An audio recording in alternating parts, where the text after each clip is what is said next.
from your eyes. I would like you to tell us a little bit more about the mission or Proyecto Mision and what is it more about in depth? Yeah, well, we just finished celebrating Martin Luther King Day. Awesome. I think we need more young people that have dreams, Awesome. but not only have dreams, but have the drive to see those dreams come through. And what we've done with Project Mission has been a dream of mine since I was very young. I grew up in church, like I said before, and I grew up seeing a lot of ministers and a lot of missionaries walk through the doors of my church and tell us the stories about their missionary trips, their campaigns, the different things that they were doing, right? We would donate money and clothing and so many different things. But they would come back and tell us the stories. And to me, those were my role models. To me, those were the people that I looked up to. They were like my Indiana Jones. I always say that. They were my Indiana Jones Awesome. at that time. So I always grew up with that desire for missions, that desire to do humanitarian work. So, but something happened along my teenage years. Life happened, right? You see things so impossible at times. But luckily that was still in me, that desire to help, humanitarian and to help in the mission field was still there. And a few years later, that gave birth to something very special, which is called Project Mission. Well, I love how you made it relevant to yourself. The fact that you found adventure in something shows that there was a lot of passion involved. And I also love how you were able to redeem. You said that you have had some sort of a hiccup in your teenage years, but yet you were able to have a story of redemption. How important is that in a young person's life to understand that their circumstance does not define who they are and who they will be for years to come? Yeah, we're not defined by our current situation. My current struggle does not define who I am in the kingdom of God. We have to really understand that we have we have a potential within us, and we have a mission to fulfill, which is to not only preach the world and expand the gospel as far as we can, but there's things within us that God has deposited us that needs to give birth. For instance, missionary work, social work. Awesome. Things of that nature. Awesome. So what type of services are you guys providing when you guys go to the initiatives to the different countries?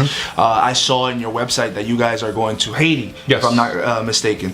And I know that you guys are going out there. What type of services are you guys providing, or what type of things you guys are giving out to the people in need in those places? Sure. So first of all, I need to say that Project Mission likes to unite and sponsor missionary work. So we united with a church in Puerto Rico, Iglesia Roca Fuerte, to do the missionary work that we're currently doing in Haiti.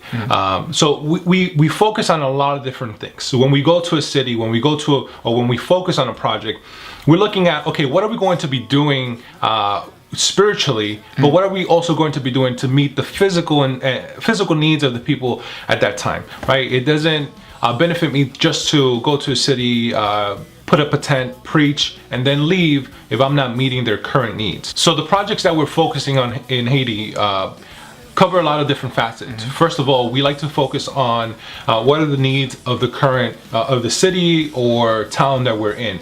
And Haiti, and specifically, is very difficult to get to. It's very remote. So what we do is that we want to focus on water, we want to focus on food, but we also want to evangelize and reach out to the children. So the project that we're currently working on, it's set to provide all that, to dig wells, to provide a food pantry for the community, especially for the school that we're right next to. We have the privilege of being next to a school, so we want to provide food to those children and the children in that community.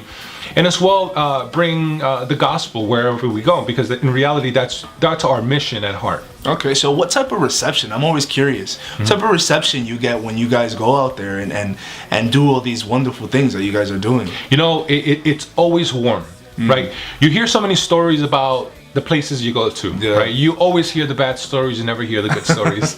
Unfortunately, that's just the way that things are. But when we went to Haiti, we noticed that they have a very giving heart.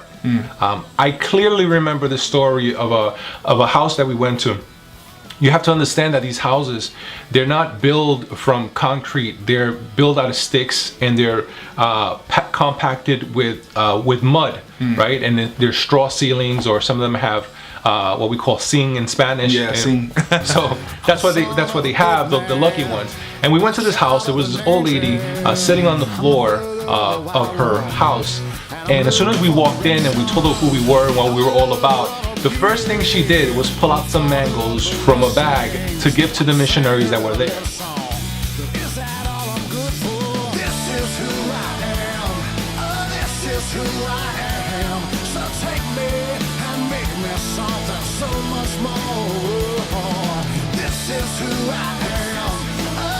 is who I am.